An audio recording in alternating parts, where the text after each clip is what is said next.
Okay, we'll start with chapter 1. It's called The Two Keys. Progressive souls seek esoteric wisdom, breaking free from dogmatic illusions to explore divine truths. They approach the temple of knowledge, symbolized as King Solomon's temple, which requires two keys to unlock, a golden key and a silver key. These keys, rooted in mathematical principles, represent astrology and the tarot, respectively. Astrology, the golden key, reveals cosmic influences and universal laws, while the tarot, the silver key, decodes allegorical traditions and spiritual insights. Together, they enable precise understanding of nature's mysteries, guiding initiates to measure and harmonize diverse forces, ensuring accurate spiritual and scientific exploration. Chapter 2, the Zodiac. The study of occult sciences relies on astrology, the golden key, to classify astral vibrations using zodiacal signs and planets. The zodiac, a celestial belt along the ecliptic, consists of 12 signs, each with unique vibratory qualities, acting as sounding boards for planetary influences. Starting at the vernal equinox, these signs, divided into 4 triplicities, fire, water, air, and earth, correspond to human temperaments, sanguine, lymphatic, bilious, and nervousness. Each sign's quality, movable, mutable, and fixed, and degree of emanation shape its influences. These define the characteristics like pioneering, adaptability, or perseverance, crucial for understanding occult dynamics. Third chapter, mundane houses. Mundane houses map how planetary vibrations, likened to musical tones, influences life on Earth by penetrating its astral field. These vibrations, modified by zodiacal signs, reach specific terrestrial points, affecting various life departments based on their direction and the astral field's resistance.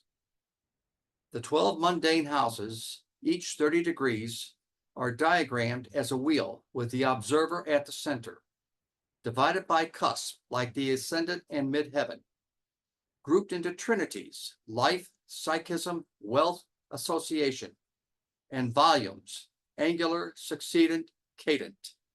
They detail how planetary energies impact health, wealth, relationships, and more, with planets categorized by their influence types.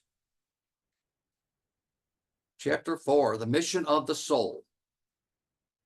The soul comprises states of consciousness organized from the ego's experiences in forms, evolving love, attraction, and wisdom or perception. Eternal as potentiality, the ego differentiates souls to conquer realms from celestial to physical, gaining consciousness through the cycles of necessity. Descending via spiritual and astral forms, it ascends from mineral to human, becoming self-conscious. Immortality requires developing love and wisdom to build imperishable spiritual bodies, adapting to higher planes. This is done through knowledge of inner realms, unselfish service, and refined affections. The soul attains self-conscious immortality through these, fulfilling its mission in universal society. Chapter 5, Physiology and Correspondence. The law of correspondence reveals that inner attributes manifest in outer forms, enabling the study of occult processes through human physiology. The soul functions through bodies on physical, electromagnetic, astral, and spiritual planes, each mirroring the other's functions, despite differing velocities and properties. Physical protoplasm corresponds to astral psychoplasm, organized by thought into cells that influences life's departments. Food and sex hungers, vital for survival and evolution, reflect on all planes, with experiences nourishing the astral body and high-frequency thoughts feeding the spiritual body. A 9-point plan aligning with astrological principles guides soul development and societal progress through universal welfare. Chapter 6, the Doctrine of Signatures. The Doctrine of Signatures teaches that all things bear stellar marks, revealing their origins and relationships, akin to trademarks and seals. Rooted in the Jewish Kabbalah, it reflects ancient wisdom from Egypt and Chaldea. It describes creation through 10 emanations from a singular, limitless spirit. Each soul, linked to a planetary family, a spirit tribe, so to say, and zodiacal states, carries these signatures, influencing its character and fortune. These vibratory signatures govern interactions with harmonious or discordant effects based on astrological alignments. By selecting environments and associations aligned with harmonious signatures, individuals can enhance their destiny, health, relationships, and wealth. Chapter 7, Controversial. Facts and Fancies about Reincarnation, Part 1. The doctrine of human reincarnation, popularized in the West from Eastern teachings, is widely accepted, but vaguely defined, varying in detail, like the number and timing of incarnations. It's often presented as a universal occult truth, yet lacks critical scrutiny, fostering mental conformity in its stead. Biblical references, like Jesus' words to Nicodemus, are misinterpreted to support it. Western initiates, including the Brotherhood of Light, reject human reincarnation, affirming reincarnation through progressive species from mineral to man. Inequality in life stem from a soul's original polarity and experiences, not karma, which is seen as a materialistic, hope-diminishing concept. Chapter 8, Facts and Fancies, Part 2. The belief in human reincarnation often stems from past life memories mistakenly misinterpreted from actual psychic experiences. A feeling of familiarity with events, places, or people are explained rather well by psychometry, where sensitive awareness of astral records is accidentally or carelessly accessed. Influential esoteric writers of Eastern reincarnation, such as Ledbetter and Steiner, have been disproved in their perceptions by historical facts and records. Perceptions are fallible. The original doctrine of Eastern reincarnation is rooted in dogmatic control of a populace by priestly authorities to enforce servility. This promotes apathy and justifies the East Indian caste systems where progress is stifled. The Eastern system discourages nature's drive for progression through diverse, non-repetitive experiences. Chapter 9, the Ritual for Egyptian Initiation. The Egyptian initiation ritual, as described by Iamblichus, significantly depicts the soul's journey from celestial origins to immortality.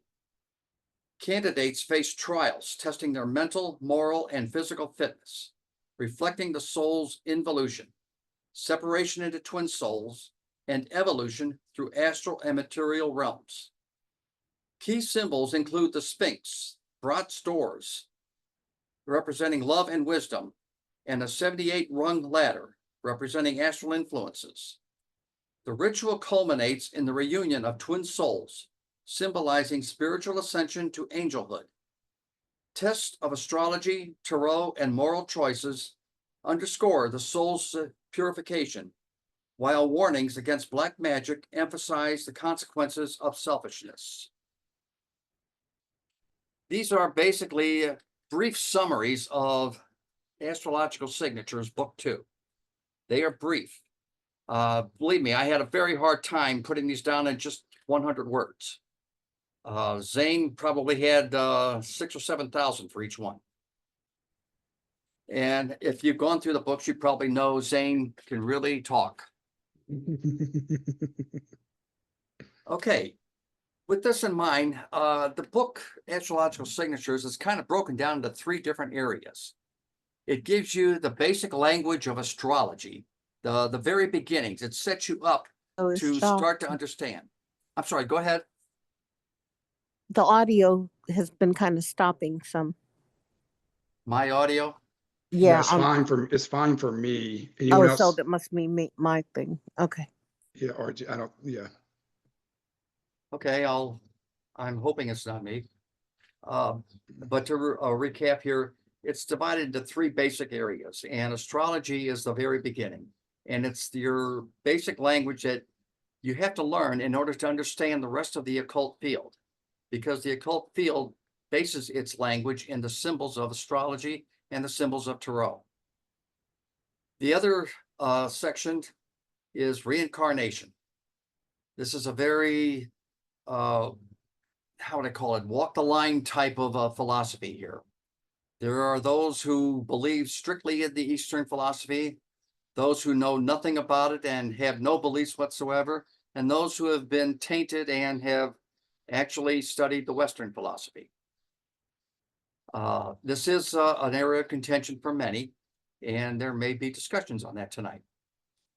And then the third area is the ritual of Egyptian initiation.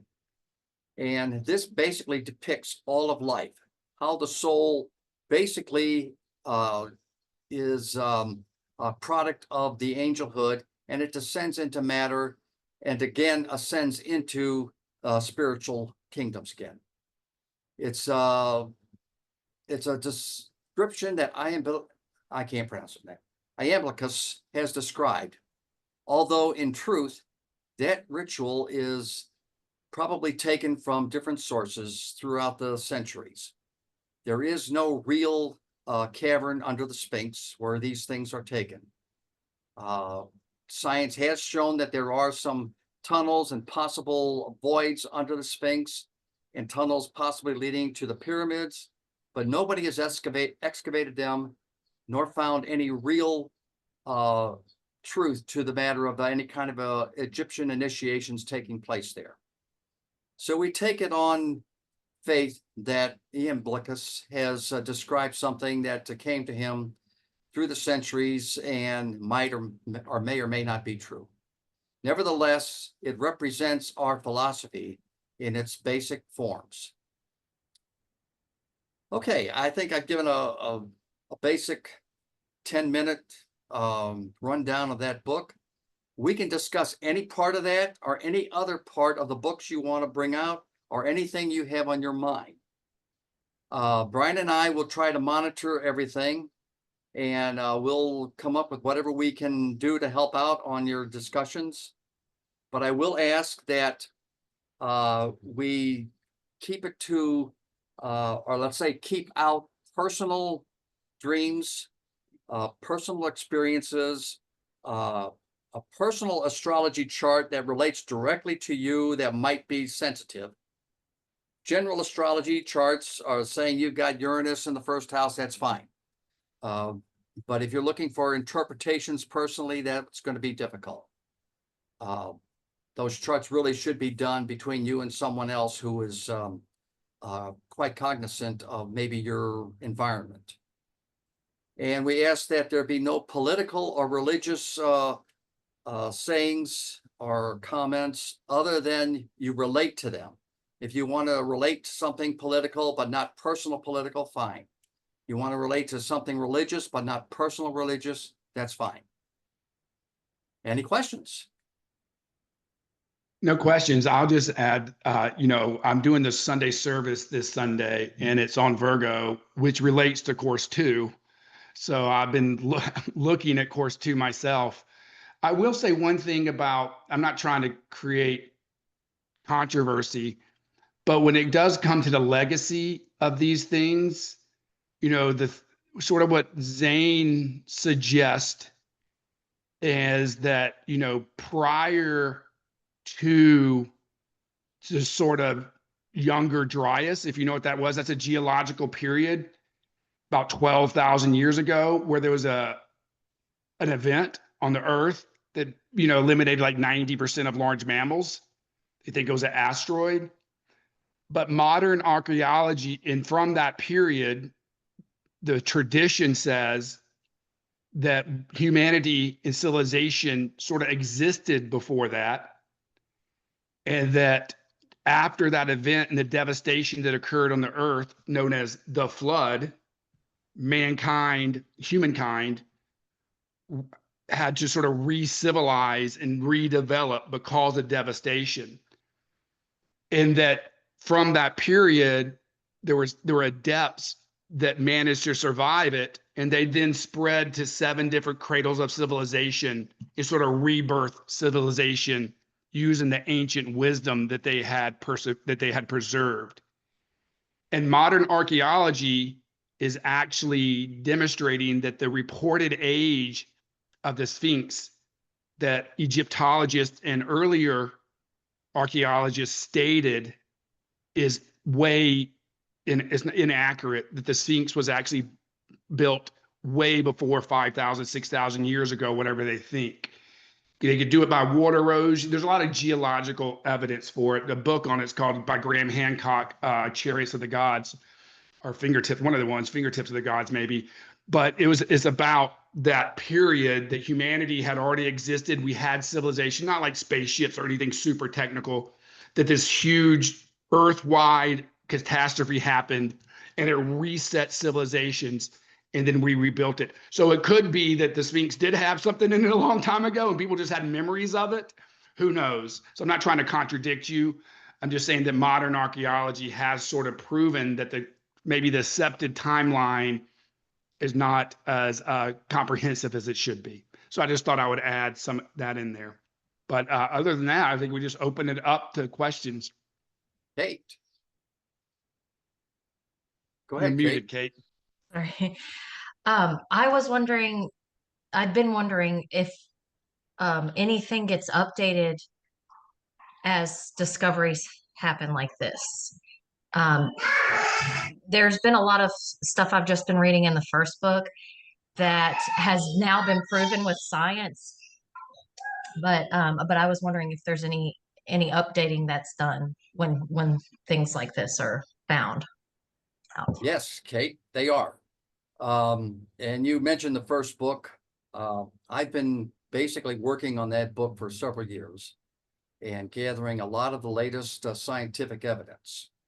Unfortunately, since 1992, I believe, no further evidence of scientific value has proven ESP or any of the psychic faculties to be useful to anybody or to even exist. So yes, the latest updates show that there is no update. However, the problem is that all of the how would I say, parapsychologists who have done a few of the experiments and research into ESP and the psychic faculties since 2000 have been criticized heavily by other scientists, basically because none of the ESP functions can be replicated. And that's a real problem for science, not for us. Can you replicate every behavior that you do every time? Probably not. It's human nature. You don't really repeat everything when you can, if you can. And I don't think the scientists are taking that into consideration. Years ago, there was a psychic here in St. Louis. Her name was Bevy Jagers. And she had a big argument with Dr. Rhine. Dr. Rhine said everything could be replicated. And because it could be replicated, he could actually measure the value of ESP. Well, they had a hard time because he wasn't getting the results that he really expected to get. And Bevy made that clear to him. It's human psychology. Nobody is going to replicate everything they do every time in a psychic world. And you can prove that for yourself. Take a deck of cards and try to tell what face is on them by holding them down and turning them up before, or guessing what they are before you turn them up. You're probably going to get maybe 5 to 10 out of the deck. But according to statistical probabilities, you should be getting about 25 to 30. And if you can't get more than that, you have no psychic ability whatsoever. However, there are some people that have gotten a lot more than that. But when they go to do it again and again and again, they cannot do it. And that's the psychological factor that factors in with these researchers that they discount. But yes, we are doing what research we can. And I've got a lot of updates for that book. They just aren't out there yet. But they're coming. And I will say a lot of the books are being updated right now. The latest one is book 12.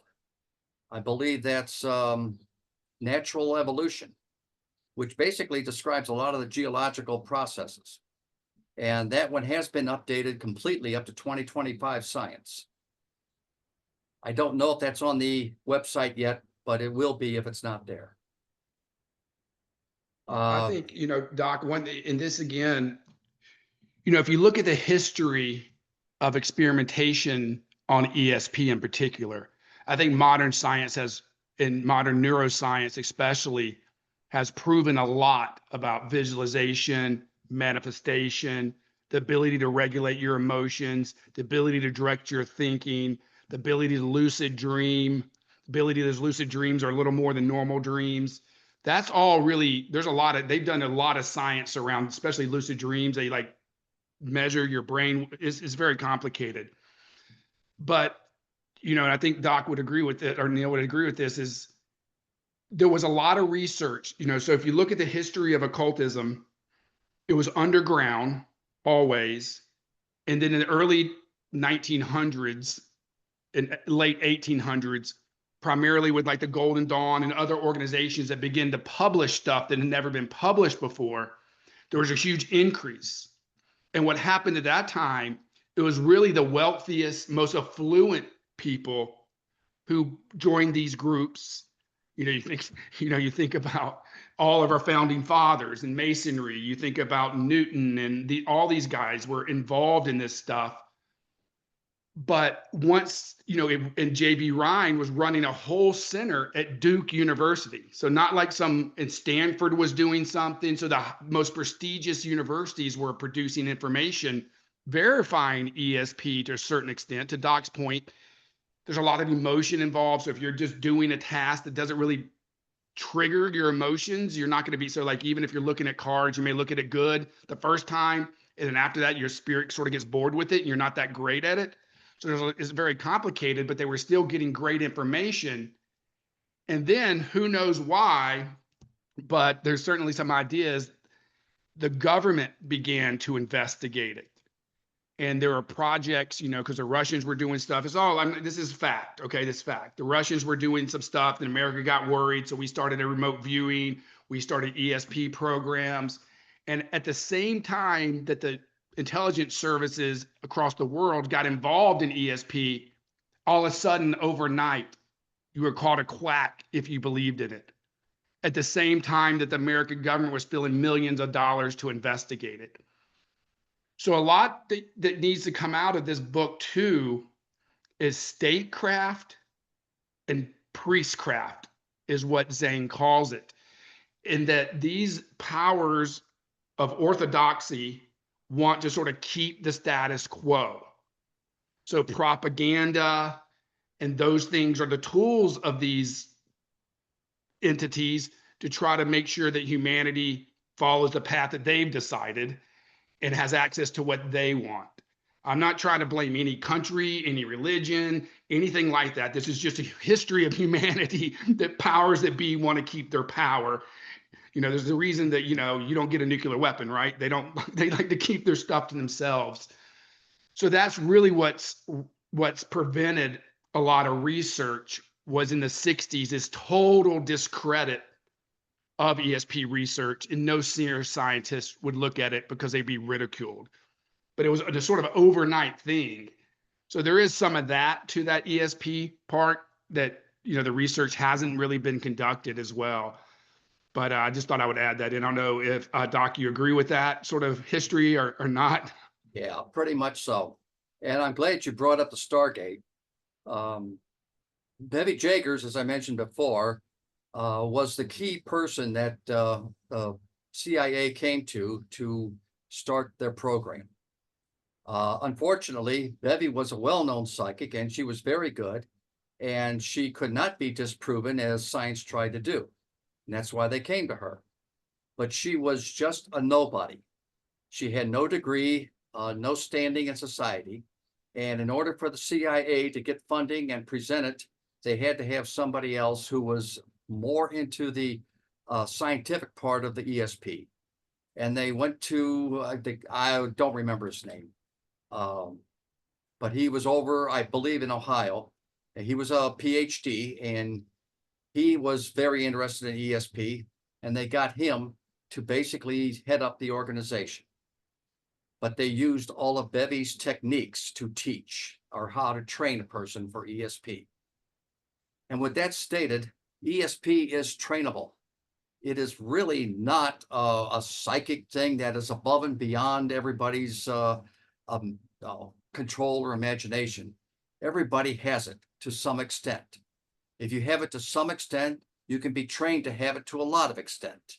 If you have none at all, you can be trained to have some. Training, according to Bevy, was the key practice. And she taught J.B. Rhine that in practicing, he could improve his statistics. But anyway, yes, I agree with a whole lot of that. It's The like research, trying to get 1,000 humans together with no training, no pre-experience, and be like, okay, everyone run a mile, and none of those people run a 4-minute mile. Does that mean humans can't run a 4-minute mile? No. right?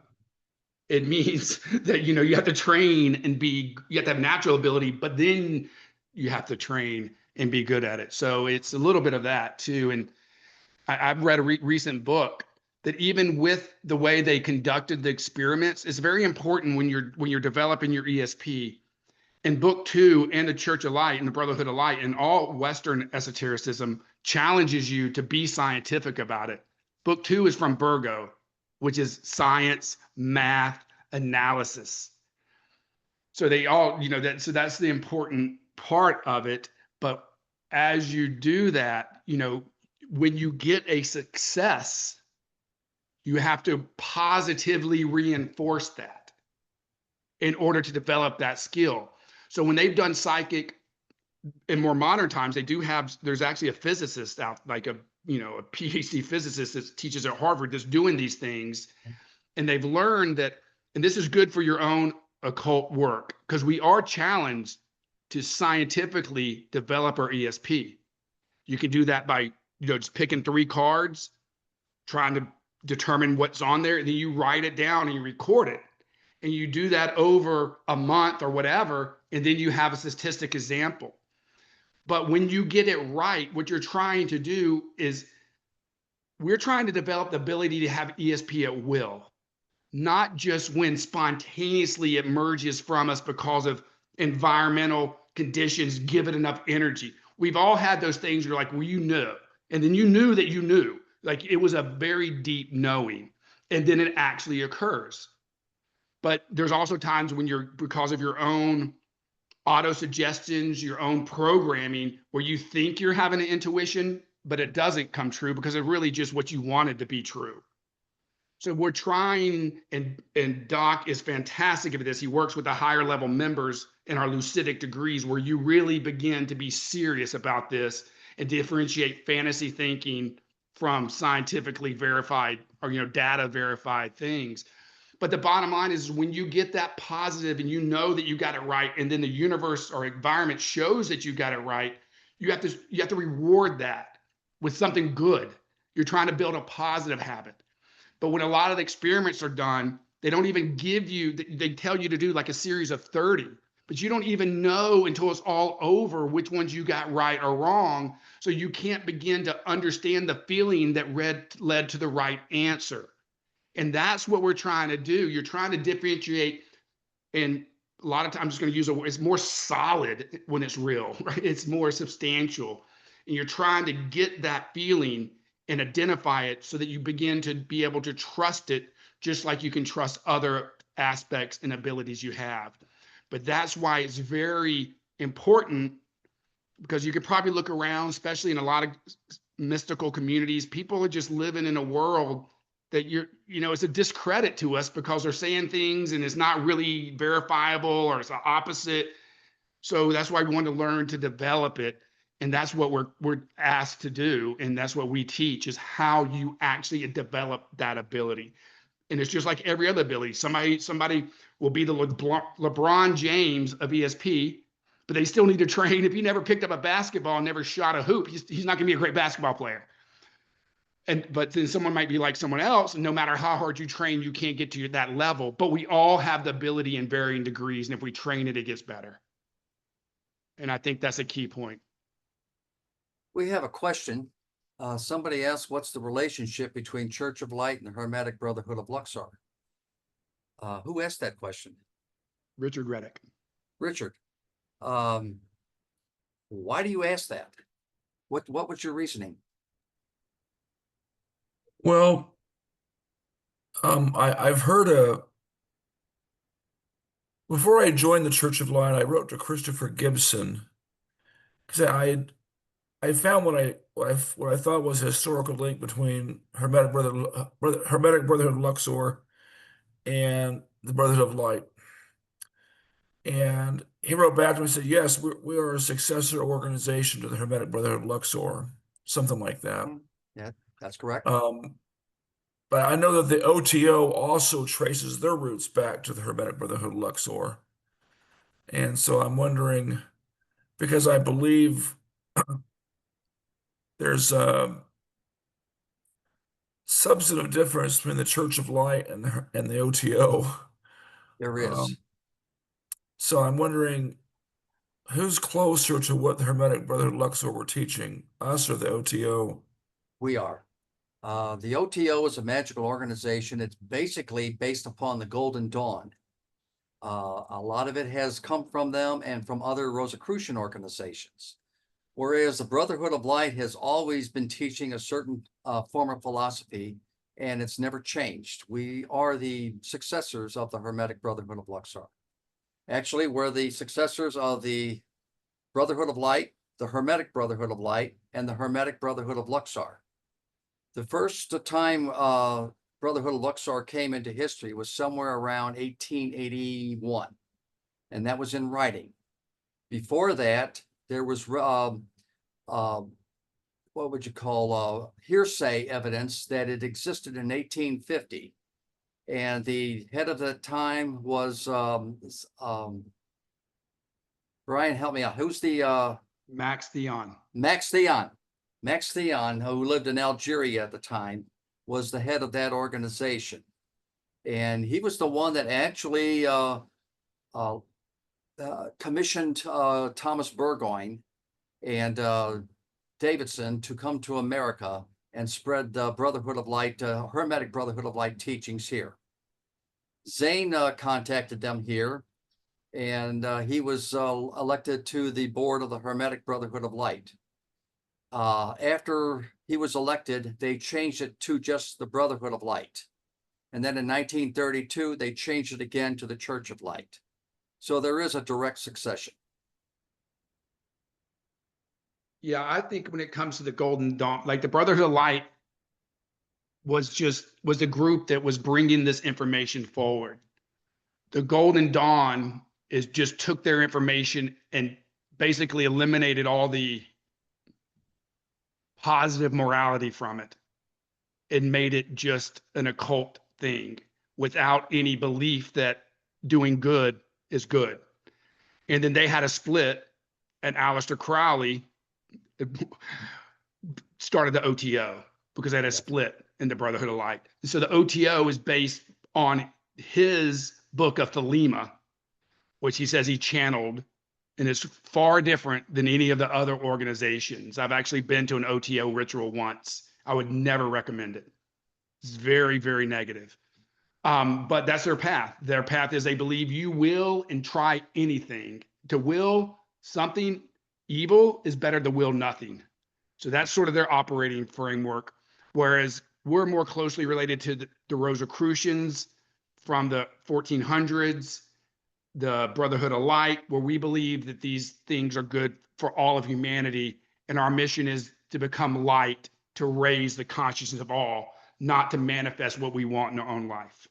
I think that's a little bit of the difference between where things went different directions. The universal welfare, the 9-point plan, do good to people. Don't use the black magic leads you down a bad path. We're not because you just get swept into that energy. So I think that's a little bit different on those other traditions, whereas we're more like, hey, we've determined that to do good is the best thing and makes you the happiest. And that's what we want, is joy and happiness, not material success in a certain sense. Richard, are you familiar with Blavatsky? Yeah, I'm familiar with her. I just want to say I'm not in the OTO. When I was talking about the OTO traces its roots to the Hermetic Brother Luxor, I was referring more to the people who were in the OTO, the founders of the OTO before Crowley got involved with it. The influence of Crowley convinced me not to join the OTO. Yeah, we I don't see know of nothing. any founders of the Brotherhood of Luxor that were part of that. Although it's been surmised that they took a lot of our teachings and tried to make it their own. Yeah. I was going to say Blavatsky, who founded the Theosophical Society, was a member of the Brotherhood of Luxor at one time. Oh, wow. She was kicked out when she took her trip to India and came back professing reincarnation of the Eastern style. It was a blatant attack on the Western style of reincarnation, and they had no more use for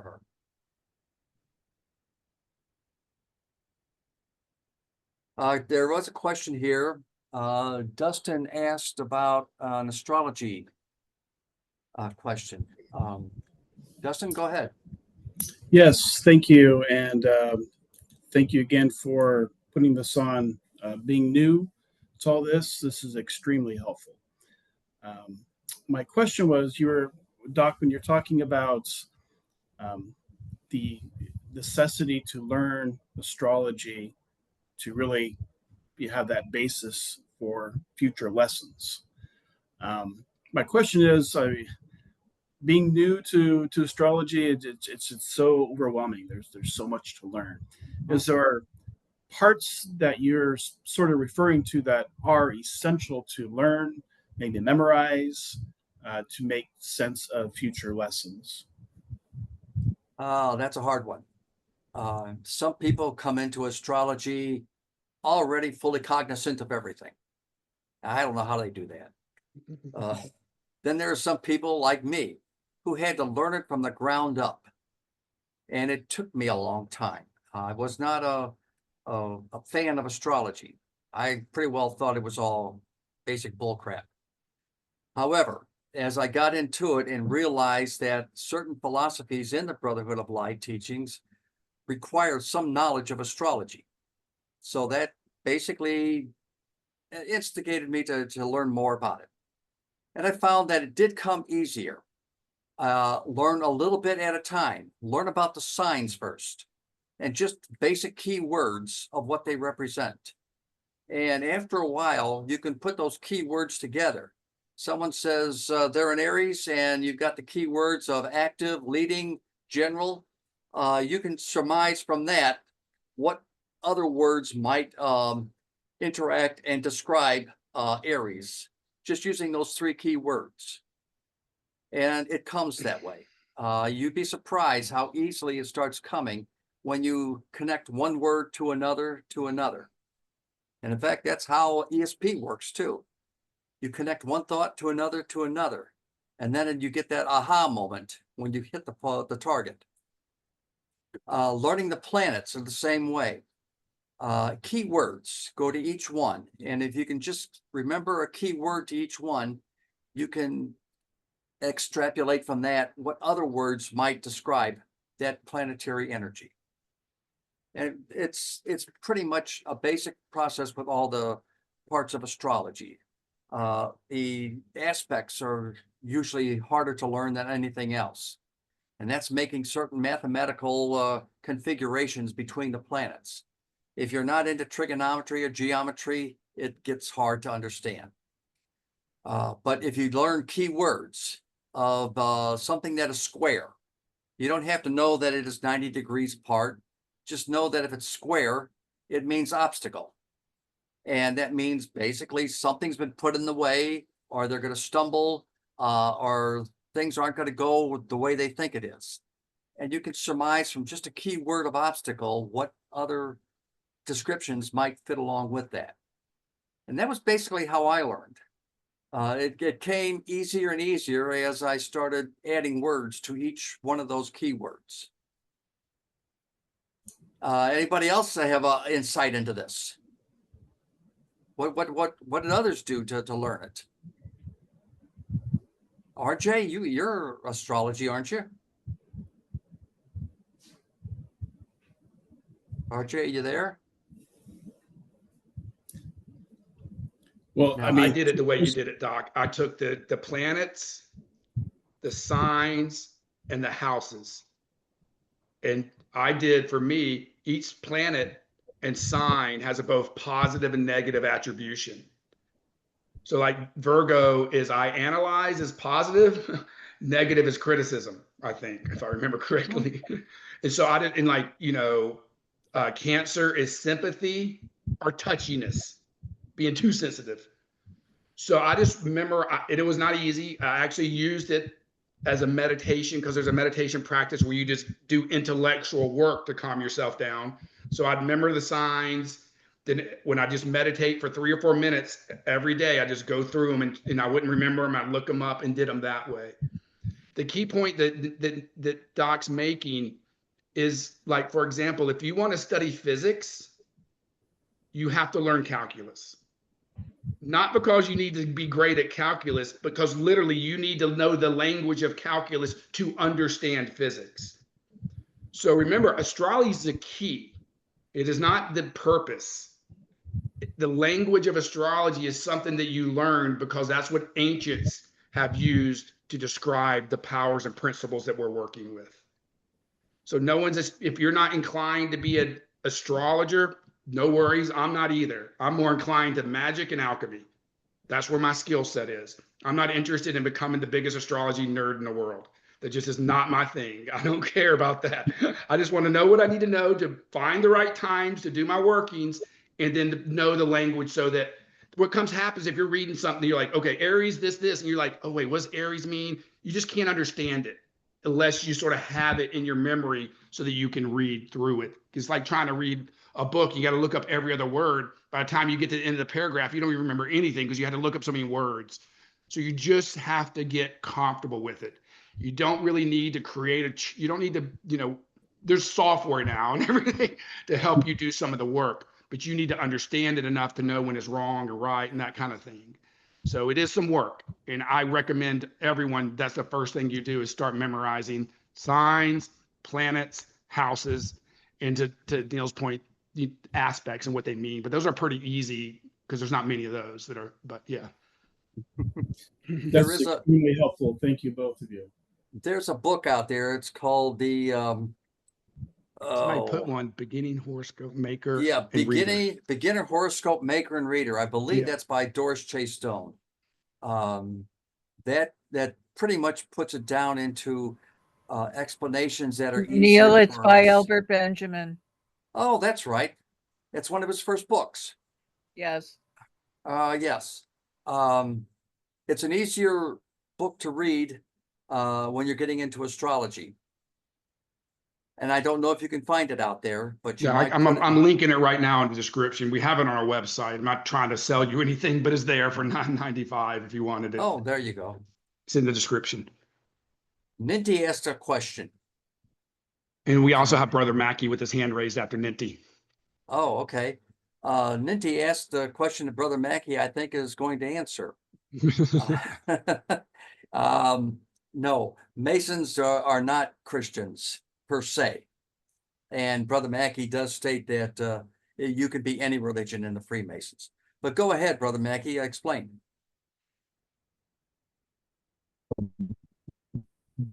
Greetings and salutations, fellow brothers and sisters on the line. I was Whoa. actually going to speak on the astrology and just some helpful light on how to absorb it more and become more familiar with it in an everyday, just practical use. And a lot of people around us don't believe in it, but that's fine. But just to know other people's horoscopes and to know our own horoscope, start with ourselves and check our positive traits. And it's really, I laugh at it because it's, to me, it's too funny just to see how various horoscopes lay out those positive and negative traits. And it goes through the also with the Chinese zodiac. uh, I like to look at that too and get their light on it from a different angle Yeah. to help see in a broader sense. That's broken down into years, so how that pertains also. But reading the horoscopes and checking the horoscopes daily, and we're like, to me, I think of us as planets, right? So we all have our vibrations. Sometimes planets are aligning and it puts off a negative or unharmonious vibe.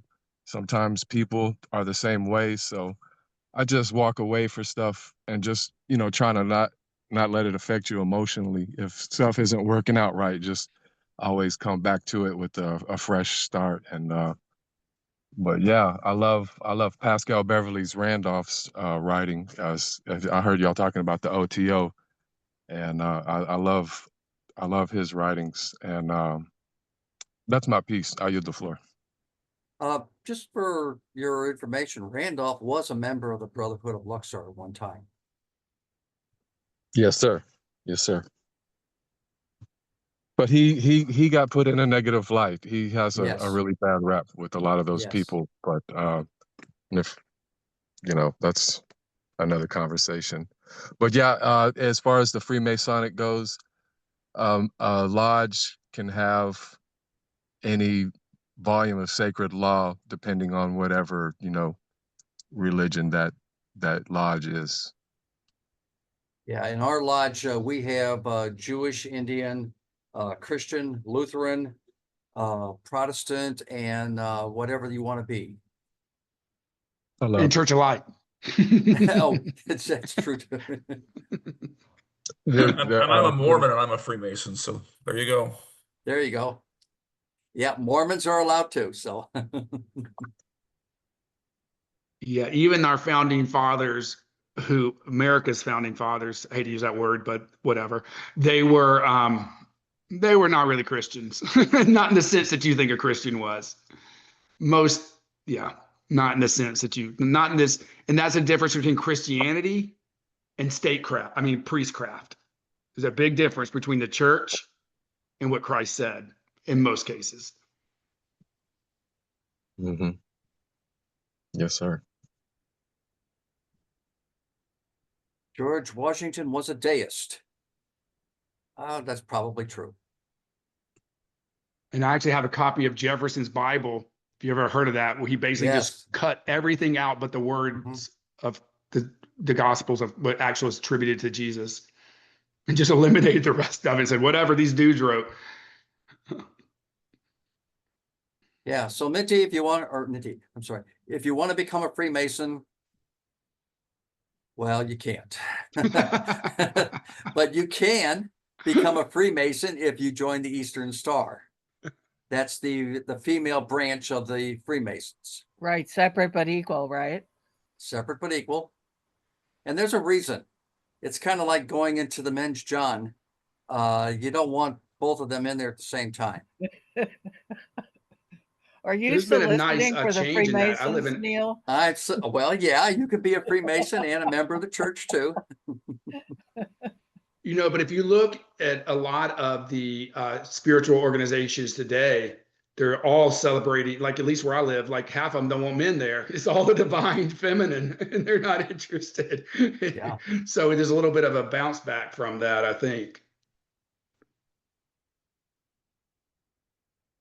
Yeah, if you get back into the Egyptian history, you'll find that a lot of the priests were male, but they did have female priests as well. I think Brother Mackey may have raised his hand again. I'm not sure if that's an old one or the new one. Oh. Yeah, peace, peace, brothers, sisters. I was also going to say that to me, Freemasonry's got a really bad rap since, well, for its inception, right? But certain reformations in society drive it back. And to me, it's lovely because it's a place where all people can come together of any religion, and God is at the head of that. That's a prerequisite. It's It is. You must believe in God, and other than that, like I said, the volume of sacred law is up to the candidate. But if you're out in society, you have to be very mature to have a conversation with people of different religions and cultures. But in Freemasonry, we come together on the level, and we part on the square. Well said. How many Freemasons do we have here? Dustin, you're one. Brother Mackey, Richard, and myself. We've got 4 here. Not enough to overwhelm anybody, but enough to influence. It's a coup, a Mason coup. And believe it or not, the Brotherhood of Light teachings are based upon Masonic teachings. When you go through the books, you're going to find references to many of the Masonic teachings if you're a Freemason, and you'll recognize them. We don't know as a written or in written form whether Zane was a Freemason, but everything he states in his books, especially in book 4, Ancient Masonry, pretty much comes from the York Rite of Freemasonry. And because of that, you have to be a Freemason in order to know that. So we're going to say a lot of Zane probably was Freemasonry examples that he's put through his book or books. And I will say also that the 21 books are basically scheduled on the 21 degrees of one of the York Rites.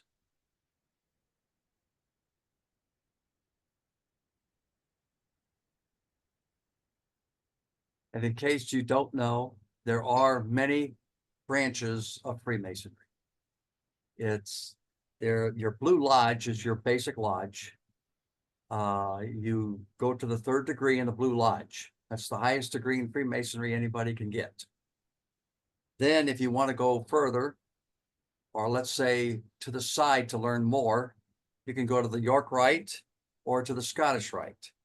And each one has their own set of degrees. The York Rite has 3 or 4 different chapters or let's say lines of degrees. The Scottish Rite only has 1.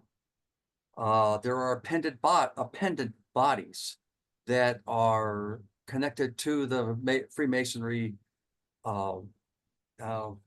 philosophy, and they come under all different kinds of names. A lot of them are female oriented.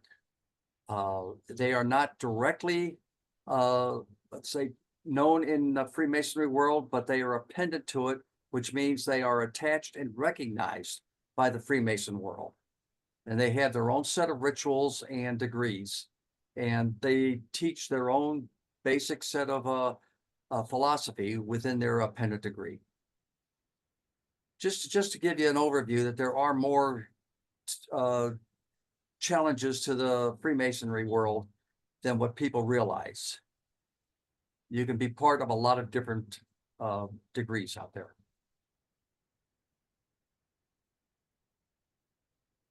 And at one time, the Church of Light could have become an appended body of the Freemasons. We just never pursued that.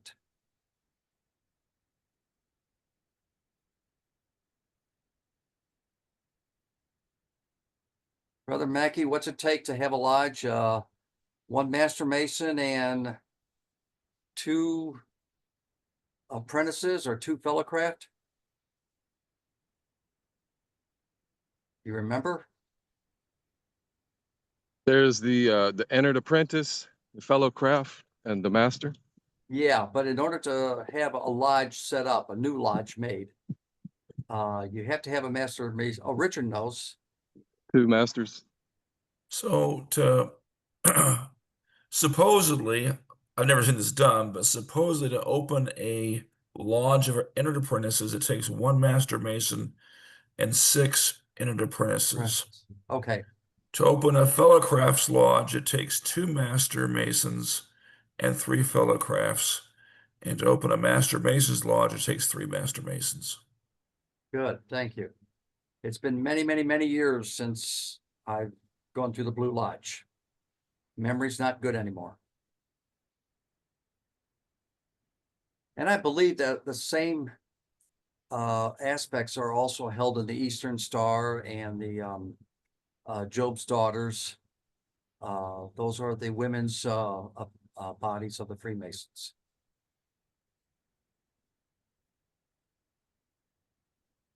Any questions out there?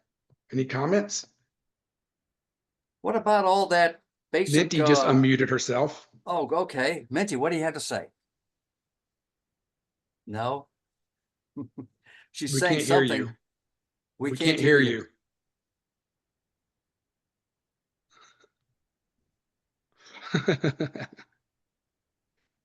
She got to put the headphones on. Okay, we got the wait a moment sign.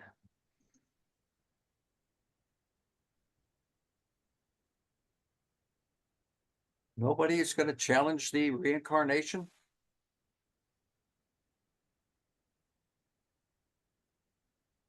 You know, I do think one thing about it is I'm not stepping on a sacred situation here, but you know, we're open to all things. If someone can verifiably prove that a human has reincarnated, show us the evidence. Yeah. That's, you know, show us the evidence. And And that's the been repressive part is that if you only get one chance at a human life to make the next life easier, so to speak, but people are telling you that no, you get 100 chances. You don't, you're like, okay, well, I'll just get it next life. I'll just get it next life. I'll just get it next life. And that can be very limiting to what you can accomplish in your life. Can you guys hear me now? Yep. Okay, yes. I was just wondering, is there a difference between a Mason and a Freemason, or is this a shortened version? Shortened version. Okay, thank you. Freemasons are what they were called back in the Middle Ages. And as time went on, they were just shortened to Masons. Thank you. And you want to think about the power of Virgo. Virgo rules mathematics. People don't realize that the reason that we got out of the dark ages of humanity was because of mathematics. And the person who did it, Newton, wrote more works on alchemy than he wrote on math. So, and that is what literally led to the ability to begin to control the environment in a more comprehensive way that freed us from the burdens we had, and the fact that most people were just stuck was math and understanding the universe. And that came out of mysticism.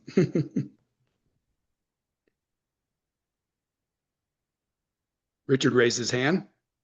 Richard? Newton was a genius. And of course, with geniuses, they hit a lot of home runs, but they also have a few strikeouts. And yeah, for sure. There's some weird stuff about Newton. But one thing I do know about him, he also in his notes, all those 20,000 pages of notes that were found, he wrote a lot about Solomon's temple. Yeah. Yeah. And all those notes were bought up and then now housed in Israel. Science does not want us to know that. Nope. He literally wrote like 3 times as much on spiritual matters. Yeah. He was weird. He wasn't weird. He was died a virgin, beheaded some people for taxation reasons. Yes. but he moved humanity forward for sure. All right, go ahead. I see your hand raised there. Hi, Kate. Katie Fox. He hasn't been mentioned, but Manly P. Hall was one that helped me out with learning the language of astrology. Yes, Also being a Freemason. And yes, Manly actually is quoted by saying many times. Mhm. Mhm. Yeah, he started the Philosophical Research Society, which still exists today in Los Angeles. Yes. I used to actually live right across the street from it. And I've always wondered if Manly Hall was murdered or not. He was found under mysterious circumstances.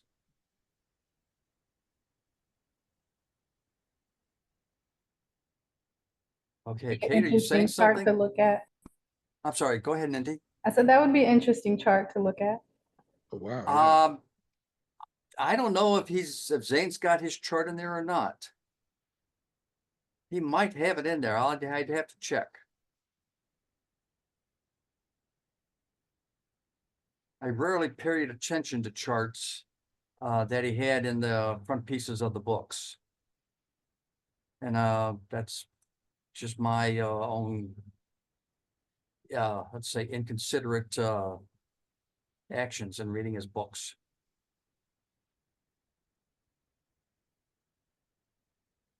Well, we're past Okay, Fran. 9 here. Are any more Initi- questions or comments?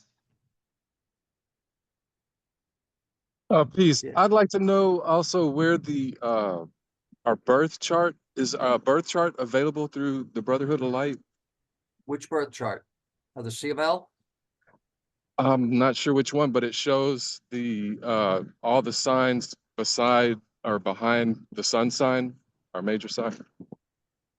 It's You mean your correlated own personal chart or the church's chart? to the personal chart according to our time and place of birth. Okay, explain a little more. I didn't follow you on that. Yeah, I think I understand it. When you join as a member, we send you a copy of your chart from our software. Okay. So if you want to just email the Church of Light, we can probably resend you one if you don't have it anymore. Okay, yeah, I had it, but I'm not sure where it is right now. So I'll just go back in my files, and then if I can't find it, I'll get in touch via email. Yeah. And you know Yeah. what Zane did with astrology is all Virgo. He took astrology, which is very unscientific, and applied mathematics to it and quantified it with astrodynes. That's revolutionary. That was revolutionary in the world of astrology. No one else put numbers to the aspects and angles and orbs and all that in the way that he did.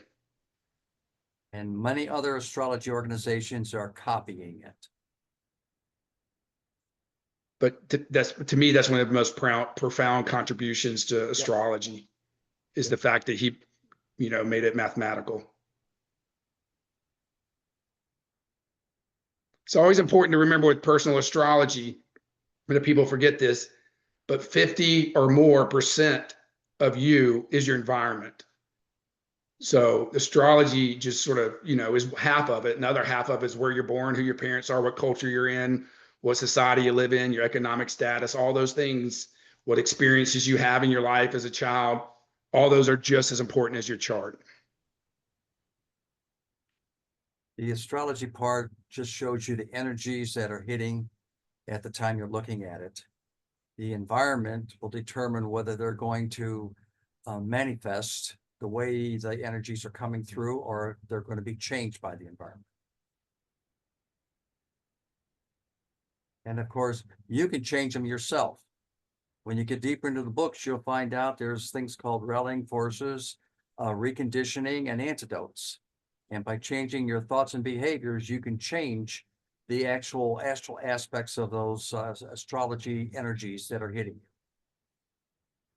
That's the key principle that we're teaching, is that your chart isn't the answer. It's what shows you what you need to work on. So I hear people all the time say, well, that's just the way I am. I'm a Leo. So when my sun moves to that's just what happens. Well, we're supposed to be able to harmonize those energies so they manifest in a better way, not be prisoners to our birth chart. And I think a lot of people claim their birth chart as like their identity when we really don't want to say, hey, that's just, I'm never great with electronics. I just have a bad Uranus. No, then you need to work on that and try to get better at it. Or whatnot. No offense, Doc, with your earlier problems. My Uranus sits on my ascendant. Good thing I was muted, or you would have heard me laughing a lot. Peg knows. Yeah, Peggy attempted to blame you. He said, she helped me with my email, and now everything's messed up. No, I That's- thought I fixed your email, Neil. You did, and I followed your instructions perfectly. And as soon as I did so, everything else on the computer changed. Oh, okay, sure. Okay. You know, I had to get on Gmail 3 times today and change my password because it wouldn't recognize them. But AI is smarter than humans, right? They can't keep they can't even keep software easy to work. Just it's kind of a running joke in the B of L, but most people we found in the C of L generally have a prominent Uranus, and usually it's in the 12th or 1st house. And Uranus basically runs electronics, and you can screw them up pretty good if you got one like mine.